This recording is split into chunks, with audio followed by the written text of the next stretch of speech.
I'm Ollie Platts. I'm the managing director of Joshua Ellis. Joshua Ellis is a 250-year-old manufacturer of cashmere and fine woolen accessories based in Batley, just outside Leeds in Yorkshire. We are a business that historically has focused on fabrics throughout our 250-year history, but more recently, in the last 50 years, have diversified for a number of reasons into the production of finished products such as woven cashmere scarves, blankets, and knitted accessories more recently as well. So despite having, we do have a long and established history within the industry, and a pretty good reputation for quality manufacturing, but at the moment, particularly in light of everything that's happened this year, it's the decision to diversify into a wider range of products, as well as moving on to selling direct to the consumer for the first time 2 years ago, which when we launched our website, has been proven to be a good move. We're moving very much more towards that way. The business about 3 years ago would have been about 90% fabrics, 10% accessories. We're now around about 50-50. So we have been moving very much down towards the own brand, the branded route.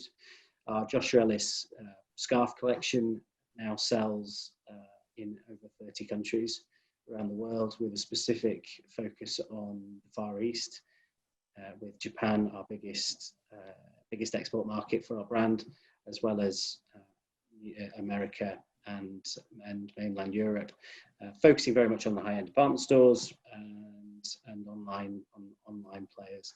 That's been a big shift within the business over the last couple of years. Do you want to tell me a bit about why customers in particular, maybe those in Japan, for example, or the Far East markets, really appreciate British manufacturing and the kind of made in the UK mark? We've always had a very good reputation in the British textile industry for high quality, for sourcing the best materials, for ethically doing the right thing, and that resonates very well with that consumer.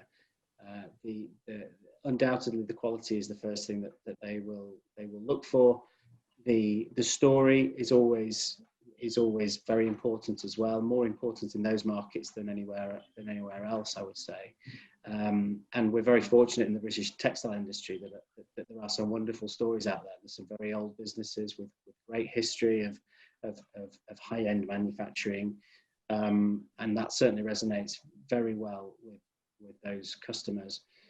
I think more recently, the element of ethical manufacturing, of paying fair wages, of sourcing the best, most sustainable products, fibres, for example, has become even more important as well. And fundamentally, the Made in England or the Made in the UK stamp is in my view, what I hear around the world, is becoming more and more important. So hopefully we've got a pretty good future ahead of us. So you've obviously diversified the business quite a lot. How would you say you've innovated in terms of perhaps processes or the way that you do things? Or as a 250-year-old manufacturing business, fundamentally over the course of that time, you develop an offer which relies very much on a core range of products, and I don't think any other business in textiles will really be too dissimilar to that. There will always be certain products or certain processes that are in the DNA of that business, and we're no different. I think what we have to do is how can we, so the first thing we wanted to do is how could we market those better, get that product into more people's hands, and hopefully into more people's more branded collections, and therefore and in order to do that, we needed to review all our pricing, which in turn led to a review on how we manufacture everything, and can we make things more efficiently, how can we improve our quality, how can we and fundamentally, and the design work that goes into that, whether or not that's new colours or variations within the finishing side of things on those iconic products, whether it be a double-faced cashmere fabric or a duffel coat or a cashmere scarf or stole, for example. So I think we've certainly not revolutionized what we do. We've certainly tried to look at how we can evolve that product mix. More and more we are having to look at fundamentally new ways of doing things, new ways of new products, new yarns, new processes, because fundamentally the customer base that we deal with does continue to look for newness and innovation all the time. We're finding that a lot of brands now are looking for innovation within textiles, whether or not that be water repellency or nanotechnology to improve the performance of fabrics, whether or not that's pilling or colour fastness, other things. These are all areas that we're working on ourselves internally or as part of other groups, whether or not that be through DIT, UKFT, Future Fashion Factory, etc. So there's certainly a lot of innovation going on, but hopefully not losing sight of who we are and what we do best, really, which I think is always very, very important. Can you just tell me a bit about the mill and what processes you've got there and what people are, I guess, surprised about? So we're a vertical operation. We're part of a wider group. We're owned by a company called SIL Holdings, who are family-owned business based in Bradford, that has a full vertical remit within textiles, from fibre right the way through to the finished product. So we buy fibre direct from source. Our cashmere comes from recognised growers in China and Mongolia that we've been dealing with for many, many years. Our wools tend to come from the same farmers in Australia, New Zealand, South Africa, etc. We buy on contract, and then we support our own yarn strings. The dyeing and spinning, which is done on commission within a 10-mile radius of the mill here in Yorkshire, but it's all done to our own dye recipes. So we have a lab on site which controls that side of things. And then essentially once the yarn is here, we do everything from then on. So we have 16 looms, 2 jacquard looms, full finishing capability, scouring, milling, wet finishing, right the way through to raising and pressing, and all the dry finishing as well. We also have a small accessories team here who are embroidering, labelling, blanket stitching, etc., that side of things. So we really are, while we're not a vertical mill as far as everything's under one roof, it is a vertical operation, which allows us to control the quality from the very start right the way through to the finish, but also control the pricing as well. There's more flexibility on that side of things as well. We're a relatively small business compared to what we were at one point. We were the largest employer in the area with over 300 employees. We currently have about 70 employees in total, with 60 on site here. About 15 of those are in administration and the office, with the remainder, the bulk of them being down on the factory floor, in a varying degree of roles, as you would expect. I think the interesting thing now, or certainly the thing I would hope that most people would, if they came and looked at it now versus when they came and looked at it probably 3 years ago when I joined the business, is the difference in the age range of the people working on in the mill at the moment. We have had a policy over the last 3 years of bringing in at least 3 new apprentices each year to try and ensure that we maintain the skill set within the business. We've currently got 7 or 8 now still going through that apprentice program with us at the moment, in partnership with the Textile Centre of Excellence in Huddersfield.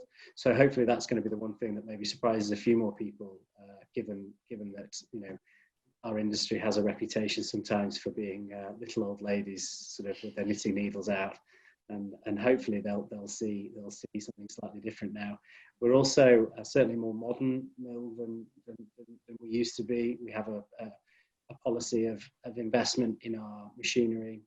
We've got a capex this year in excess of £500,000, which, despite everything that's been going on, we've stuck to, and that's still happening. So we've got 2 new finishing machines being installed in the next 3 to 4 weeks, which shows that despite being a business that's got a great story, great history, and has learned a lot over 250 years, it's still one that's looking forward and investing in the future through our people and through our machinery. Obviously, given what's going on, and what do you think the future of UK manufacturing looks like for you particularly? We've got a lot of short-term challenges to overcome. That's for sure. I think we can all see that there's an immediate shift in the coming weeks and months around things everybody will talk to you about, I'm sure, around shift to digital, around probably spending more time in the home, so homewares may be becoming more important, around various other things. Then we have the more medium-term challenges and threats around Brexit and potential for no deal there, particularly into markets where whatever anybody says about it, unfortunately, the EU is an incredibly important market for the British, certainly the high-end British textile manufacturers, particularly with the lion's share of global luxury brands being in Italy and France. That's a huge threat to us, as well as any impact that might have on free trade agreements with Japan, for example, that we are concerned about. So there's an awful lot of threat out there. I think those businesses that are still running and operational have kind of been through this all before. They've seen the demise of the British textile industry from what it once was to what it is now, and I think because of that, they have now all found a niche. They've all evolved. They're battle hardened, as it were, and I'd like to think we're in the same boat. But there's certainly a lot of concern on the horizon there for a lot of us. And who knows what the long-term impact on international spending, consumer spending, the COVID-19 pandemic will have, whether or not we're out of the woods with regards to vaccines, etc. in the next sort of 6 to 12 months. There's fundamentally going to be a shift in how people spend their hard-earned cash, and whether or not that's going to be on luxury goods or indeed British-made fabrics is to be seen. But I do think that, as I said, those businesses like ours, we are battle hardened to it. We've diversified an incredible amount to bolster or indeed establish and then bolster an online business. I think the Made in UK stamp, as I said earlier, is as important as ever. There is still very much a significant amount of value in that. It is a mark of quality, very much along the same lines as Made in Italy. And we are very well known for a certain set of skills and a certain set of products, which hopefully isn't going to go away. I think we can lead the world in our approach with regards to our sustainability, with regards to how we run that. We tend to be slightly smaller than a lot of the global players, whether it be Italy or China, which maybe gives us a starting or a head start as far as being able to make decisions slightly quicker, being able to be more slightly fleet of foot, whether or not that's smaller minimum runs or more flexibility around pricing, and ultimately making those decisions to make that business sustainable, or as sustainable as possible going forward as well. So I think fundamentally diversification and focusing on what we do best and doing it sustainably is probably the future. But as I said, it's going to be a long old sort of 24 months, I think, until we hopefully see some growth again. But those are certainly things we've been focusing on over the last 6 months, and just trying to shore up our defences for the next year, basically. Without wanting to sound too miserable. No, I think it's very that's it.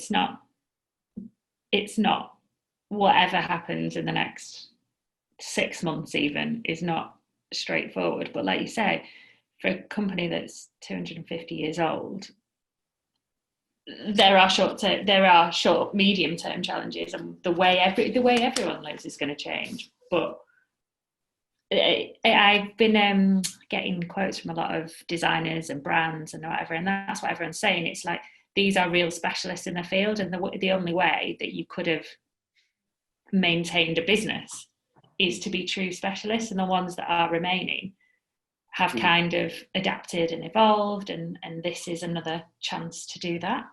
Yeah. Whether you wanted it right now or not. Yeah. And I think that's it. I think the whole world, as far as the COVID pandemic, the whole world's in the same boat. Yeah.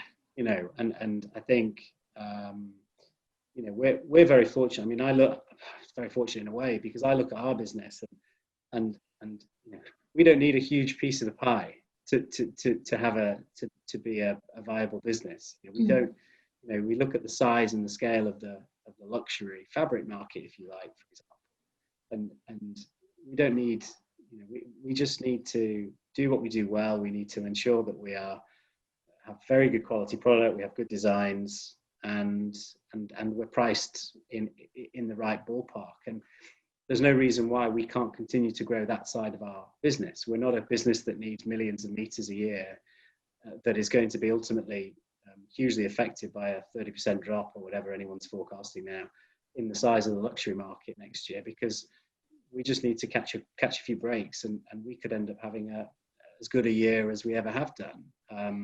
So I think, you know, but it does come down to doing what we do, doing it well, doing it on time, and then hopefully continue to grow those relationships with that customer base. And aside from everything else, all the external factors, we're unable to control those. You know, we can write to our MPs about free trade agreements, and we can do all this, but we can't control what's going to happen after COVID. We can't control what's going to happen with Brexit. We just have to focus on what we do, and hopefully that means good quality, good service, and good design, and we'll keep things going in the right direction. What would you say to brands, designers who hadn't worked with you before? Come and work with us. Yeah. What makes you kind of stand out as a, you know, how are you different? What is your kind of USP? I think for a long time, firstly, I think like a lot of and again, I probably speak for the whole, dare I say it, certainly a lot of the industry. I think the first thing is to say a lot of people think, I'd love to buy British, I'd love to make in the UK for my brand, but I can't afford, they're going to be far too expensive. So they'll look and try and go to Italy or China, for example. We take fabrics, for example. But Italy and China might well be less expensive, but they may well have much higher minimum order quantities that then try and tie brands into. So I think really, and I think that needs to be questioned. I would always say, look, let's try and have a conversation around price. Let's always try and see what works. If a brand really wants to work with British manufacturing, and I would advocate every single one of them to try first, to see if there's an open-minded person in that business, to see if they can make it work. That would be something I would always mention. I think our USPs are hopefully versus the rest of the world, very, very good quality, hopefully attentive service and quick turnaround, and hopefully competitive price-wise. I think the other thing to mention is potential for collaboration as well. I think we are very open as our brand grows outside of the sphere of the traditional, whether it be the London tailors or the couture houses of Paris, or whoever knows about Joshua Ellis because of previous trade-based relationships. As our brand hopefully grows in the right direction in the eyes of the end consumer, and we are working hard on how we can improve our social channels, how we can improve our PR and marketing, then the opportunity for collaborative discussions increases significantly, which in turn leads to potential support, whether it be on stocks, holding stock, or better pricing, or smaller minimums. And we've already got some agreements in place with, you know, some pretty significant customers who maybe at this stage are unable to buy into the significant minimums, but want to do their own thing, want to get something going, whether it be in a scarf program or a jacketing program or whatever. But by running it alongside them as a collaborative effort, we can hopefully give them credibility as far as the number of years we've been trading, the reputation we have for quality, and in turn we will gain from them their reach to their 200,000 social Instagram followers, whatever it might be. So I think that's something that's of interest as well, particularly. So it's that ingredient branding that sort of, as you say, co-branding, people wanting to show that actually we get our fabrics made in this really great mill. And I think more and more we are starting to see some of that, which is really good, rather than you being the kind of hidden for sure part of the market. Yeah, absolutely. And as the end consumer, fundamentally, specifically for luxury goods, we've seen this for a number of years now. They are becoming so much more educated, because actually the magazines they read, the websites they read, those guys are actually starting to get more interested. 20 years ago, nobody would really know or care where anything was made, or really what it was made out of. We've seen such a massive sea change in the end consumer now, particularly in the Western world, and the Far East is certainly catching up at a rate of knots now. As that consumer becomes younger, they become more environmentally aware. They become more aware around, obviously, we've touched on sustainability and traceability of fibre, right back to and we're working with the SFA on that, and on the wool side of things as well.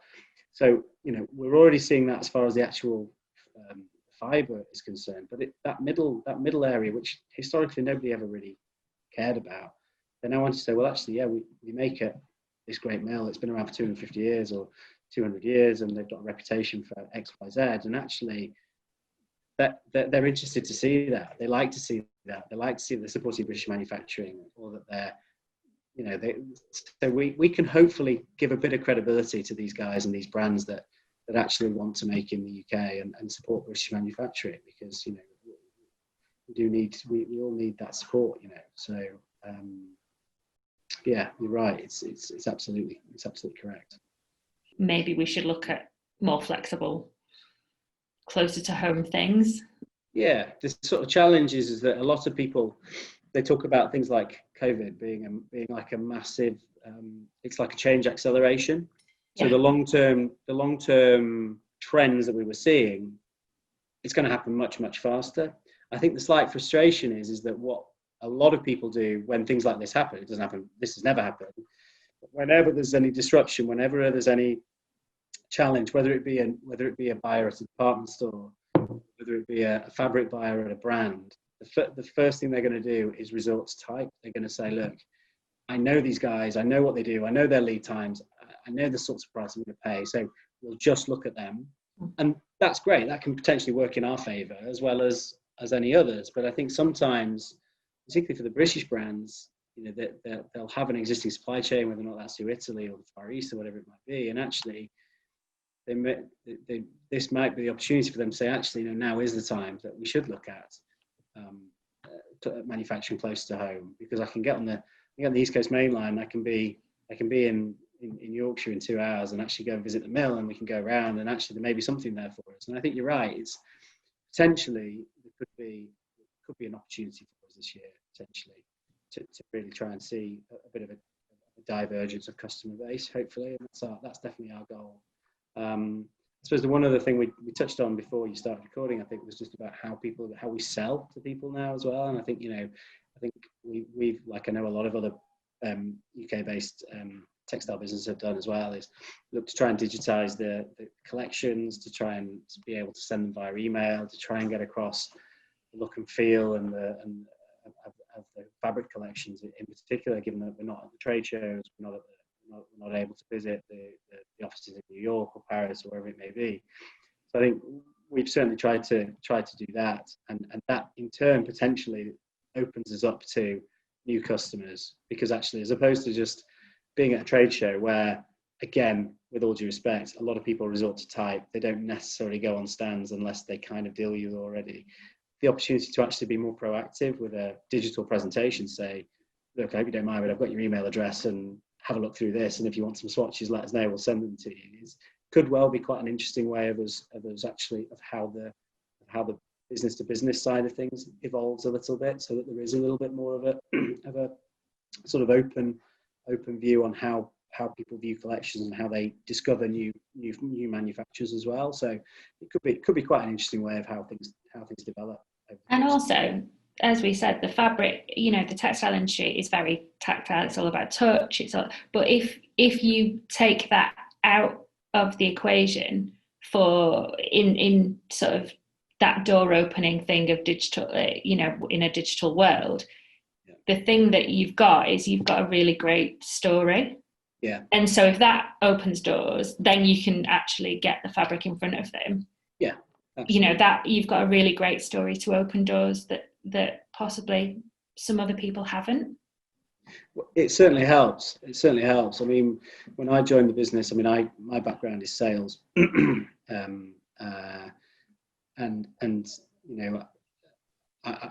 came from another business in the sector with a fantastic history and heritage, and it certainly resonates very strongly with me personally. I'm not quite as sort of maniacal as trying to find a British-made toaster or anything like that, which is just sort of impossible. I'm going to say impossible, but certainly it resonates a lot with me around sort of British manufacturing. And I think, when I looked at this business when I first joined, the fundamentals of it, as sort of challenging as things might have been, as far as the way the business was running at the time, fundamentally, it made a very nice product. It made it in England, it made it in the UK, and it had been doing it for 250 years. So, the building blocks and the pillars of a business, as far as the sales, as far as the front end is concerned, it's fantastic. What we've been trying to do is trying to iron out the rest of it, to improve on, to improve on efficiencies, to improve on price, to improve on designs, all that sort of stuff that needs to come with those three fundamental pillars. But those three pillars fundamentally haven't changed, and hopefully won't change for the next 250 years either. That they will remain at the core of what we do. That was sort of done for you to an extent. You can't buy that. That sort of history and heritage, so it certainly helps a lot.